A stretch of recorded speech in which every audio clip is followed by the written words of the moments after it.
Hello, welcome back Suman TV. నేను మీ శ్రీను. ప్రస్తుతం ఏదైతే జ్ఞానేశ్వరి మిస్సింగ్ కేసు ఉందో, జ్ఞానేశ్వరి మిస్ అయ్యి ఈ రోజుకి 28 రోజులు గడుస్తున్నా ఎటువంటి ఆనవాళ్లు గాని ఆచూకీ గాని దొరకకపోవడం అనేది మనం చెప్పుకోవచ్చు. పోలీసులు ఎన్ని ప్రయత్నాలు చేసినప్పటికీ ఆ పాప యొక్క ఆచూకీ అనేది ఎక్కడ దొరకనటువంటి పరిస్థితి అయితే మనకి ఇక్కడ కనిపిస్తుంది. అయితే చివరి ప్రయత్నంగా ఏదైతే మనకి పాంప్లెట్లు ఏదో గోడ పత్రికలు ఆ తయారు చేపించి అన్ని ఏరియాల్లోని ఏదైతే గోడలు బస్ స్టాండ్ లో అలాగే రైల్వే స్టేషన్ లో అలాగే ఏదైతే ఏజెన్సీ ప్రాంతమైనటువంటి అనుమానాలు వస్తున్నటువంటి ప్రాంతాలు అన్ని ప్రాంతాల్లో కూడా గోడ పత్రికలను అయితే అతికించడం జరిగింది. అయితే గోడ పత్రికలు ప్రత్యేకించి డిపార్ట్మెంట్ వారితో కలిసి ఎవరైతే జ్ఞానేశ్వరి తండ్రి గణేష్ కూడా మనతో ఉన్నారు. అది గణేష్, ఎక్కడెక్కడ అతికించారు గోడ పత్రికలు, ఏ ఏరియాలో అతికించారు?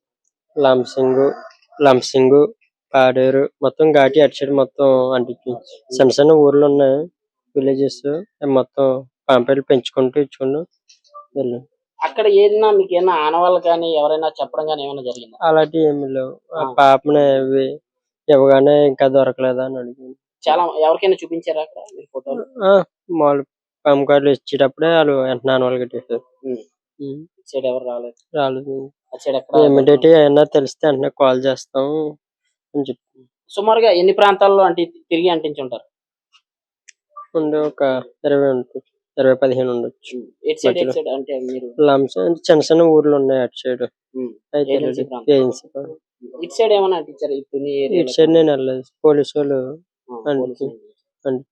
అయితే వాళ్ళ ఎవరైతే జ్ఞానేశ్వరి తల్లి చిన్నాన్న కూడా ఇక్కడ ఉన్నారు, ఆయన కూడా ఈ పోస్టర్లు అంటించడానికి కూడా వెళ్ళడం జరిగింది. అయితే ఒకసారి కోటేశ్వరరావుని కూడా అడిగి తెలుసుకుందాం. కోటేశ్వరరావు, అసలు ఏ ఏరియా ప్రాంతాలు తిరిగారు, ఎక్కడెక్కడ అంటించారు, ఏమైనా ఆనవాళ్ళు మీకు దొరికాయా?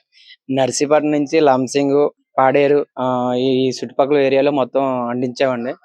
వాళ్ళకి ఫోటో చూపించిన తర్వాత మాకు తెలిసింది మీకు దొరికిందా పాప అని మమ్మల్ని అడిగారండి. లేదండి ఇంకా దొరకలేదు, అందుకని పాంప్లెట్లు పెట్టుకొని తిరుగుతున్నాము అలాగని చెప్పామండి. ఏదైనా సరే దొరికినప్పుడు మేము కాల్ చేస్తామండి, మీకు ఫోన్ చేస్తామని నెంబర్లు కూడా తీసుకున్నారండి. ఇటు నర్సీపట్నం ఏరియా, ఇటు బొడ్డుపల్లి, రౌతులపూడి, ఇటు సైడ్ మొత్తం మా లోకల్లో ఎంత అయితే ఓపుకుందో అంతవరకు తిరిగి అంటించేసి వస్తాం. ఇలా రైల్వే స్టేషన్ గానీ బస్ స్టాండ్ లో గానీ అంటించినట్టు అవి పోలీస్ వ్యవస్థ చేస్తున్నారండి, మేమైతే అంటించలేదు.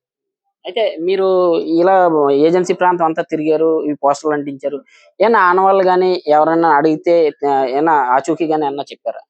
ఆచూకీ ఏమి తెలపలేదండి ఇప్పటి వరకు. అయితే తెలిస్తే మేమే చెప్తాము అలాగని చెప్పేసి నెంబర్లు తీసుకున్నారు. ఇంకా దొరకలేదు పాప అలాగని చెప్పేసి వాళ్ళే మమ్మల్ని అడుగుతున్నారండి రిటర్న్, అంతే.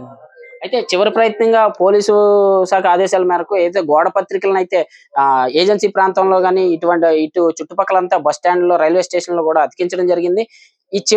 ఈ విధంగా అయినా పాప ఆచూకీ దొరుకుతుందని కూడా పాప తల్లిదండ్రులు వేచి చూస్తున్నారు.